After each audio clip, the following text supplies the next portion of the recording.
একটা বিষয় আজকে একটা নিউজটা চোখে পড়েছে কিনা, একেবারে আওয়ামী লীগের উপর নিষেধাজ্ঞা প্রত্যাহার সহ 12টা সুপারিশ করে হিউম্যান রাইটস ওয়াচ সহ কয়েকটা মানবাধিকার সংগঠন তাদের ওই ইয়াতে একেবারে ওয়েবসাইটে দিয়েছিল, খোলা চিঠি দিয়েছে।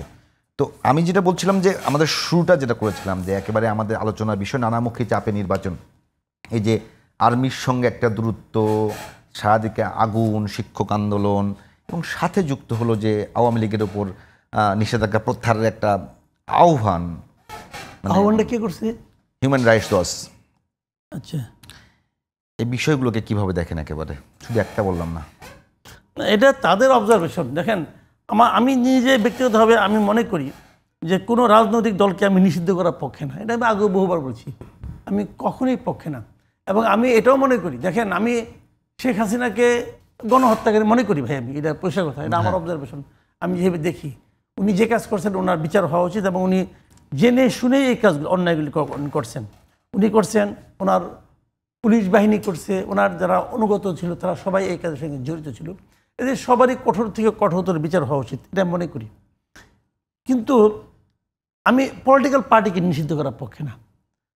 আমার মনে হয় এই গভর্নমেন্টে যেটা ভুল করছে তারা এই যে পলিটিক্যাল পার্টিকে তারা যে স্থগিত করে দিয়েছে, রাজনৈতিক কর্মকাণ্ড স্থগিত করে দিয়েছে, এবং আওয়ামী লীগ পেলে এই রাস্তার মধ্যে যেখানে সেখানে পিটানো হয়েছে, এগুলি হওয়ার মাধ্যমে না তারা শেখ হাসিনাকে এক ধরনের মানে আপনার বাড়তি সুযোগ দিছে।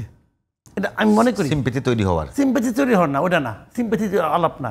মানুষ এই দেশের মানুষের মধ্যে শেখ হাসিনার প্রতি সিম্প্যাথি হবে এটা আমি মনে করি না, ওটা না। ঘটনা যেটা হয়েছে, এই যে মার খাওয়া লোকগুলো, এদেরকে আপনি দাঁড়ানোর সুযোগ যদি দিতেন ওরা নিজের পায়ে দাঁড়াতো। কিন্তু এদেরকে আপনি যখন মার দিচ্ছেন, দৌড়াইছেন, অথবা কিছু কথা বলতে দেন নাই, কথা বলে তখন কিন্তু অন্য একটা আওয়ামী লীগ দাঁড়াই যেত। যখন আপনি না দিচ্ছেন তখন এই লোকগুলির সংখ্যা তো অনেক, এরা সবাই এখনও মনে করে তারা শেখ হাসিনা তাদের লিডার, এবং তারা মনে করে শেখ হাসিনা ছাড়া তাদের কোনো বিকল্প কোনো চয়েস নাই। এবং তার ফলে কী হয়েছে, সেখানে ওখানে বসে বসে তার মধ্যে তো কোনো নাই, অনুশোচনা নাই, কোনো বক্তৃতা তো মানে তার বক্তৃতা শুনে তো মনে হচ্ছে এখনও প্রাইম মিনিস্টার আছে, এরকম একটা ভাব নিয়ে কথা বলে। তো এইগুলি কিন্তু এরাও বিশ্বাস করতেছে। কিন্তু এরা নিজেরাই প্রতিবাদ করতো যদি এদেরকে আপনারা কথা বলতে দিতেন। কিন্তু আপনি কয়েকজন কিছু লোককে খুশি করার জন্য চট করে এদেরকে স্থগিত করে দিয়েছেন, তোমরা কিছু কথা বলতে পারবে না। এতে কি এদের কর্মকাণ্ডকে থেমে গেছে? থামে কখনো? থামে না তো। তো মাঝখানে তারা কি তারা তলে তলে করতেছে, গুপ্ত প্রক্রিয়ায় করতেছে, এটা চলতেই থাকবে। এবং গুপ্ত প্রক্রিয়া করলে যে কত পাওয়ারফুল হয় এটা তো জামাত দেখাই দিছে। যে আমি মনে করি এই সরকার কতগুলো ভুল করেছে, যেটা তার মধ্যে একটা হলো কোনো পলিটিক্যাল পার্টিকে নিষিদ্ধ করাটা। পলিটিক্যাল পার্টিকে নিষিদ্ধ জনগণই দিতেন, করে দিত, আর মানে পাবলিক এদেরকে গ্রহণ করতো না। কিন্তু সেটা তো করলেন না আপনারা। কিন্তু যা হবার করছে এটা আমার তো একটা প্রশ্ন কিন্তু এখানে আছে যে দল হিসেবে আওয়ামী লীগ যেভাবে সরাসরি গণহত্যাকে সাপোর্ট করেছে, তাকে কোনো বিচারের আওতায় আনা উচিত না? হোক বিচার সরাসরি। আপনি যখন বলবেন যে মানে আপনি যখন দায়ী করে ফেলাবেন যে তুমি করছো, তাহলে বিচার করেন।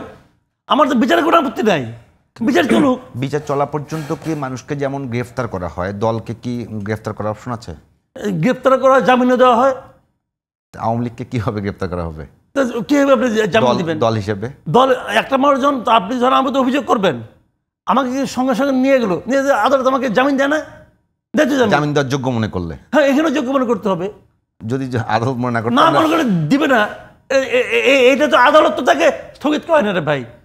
তার কার্যক্রম স্থগিত করছে গভর্নমেন্ট, আদালত করছে না। তাহলে